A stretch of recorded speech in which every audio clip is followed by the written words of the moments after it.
Hello friends, ఎట్లున్నారు? ఒకప్పుడు ఉదయాన్నే లేసి అమ్మమ్మలు నానమ్మలు ఇంటి ముందు కల్లాపి జల్లి తీరొక్క ముగ్గు వేసేటోళ్ళు.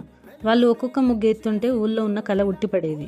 ఇప్పుడు టైం లేదు, ఓపిక లేదు అంటున్నాం కానీ అప్పట్లో పండుగ వచ్చిందంటే చాలు, ఇంటి ముందు ముగ్గు లేకపోతే పండుగే కాదనిపించేది. ఇంట్లో పెద్దోళ్ళు చెప్పేటోళ్ళు, ముగ్గు అంటే అందం కాదు, ఇంటికి వచ్చేటప్పుడు వాళ్ళకే స్వాగతం అని. అప్పుడు అర్థం కాకపోయినా ఇప్పుడు నిజమే అనిపిస్తుంది. ఇంటి పక్కల అందరూ బయటకు వచ్చి ఎవరి ముగ్గు బాగుందో చూసుకుంటా నవ్వుకుంటా మాట్లాడుకునేది. చిన్న చిన్న మాటలే అయినా గొప్ప గొప్ప అనుభూతులు అవి. ఇప్పుడంతా మారిపోయింది. టైం, ఓపిక లేని ప్రపంచంలో స్టిక్కర్స్ తెచ్చుకొని అంటించేస్తున్నాం.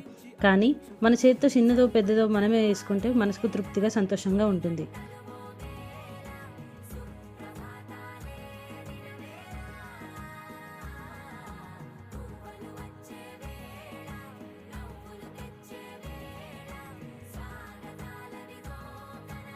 ఇలాంటి మరిన్ని వీడియోస్ కోసం మన ఛానల్ సబ్స్క్రైబ్ చేసి లైక్ చేసి షేర్ చేయండి.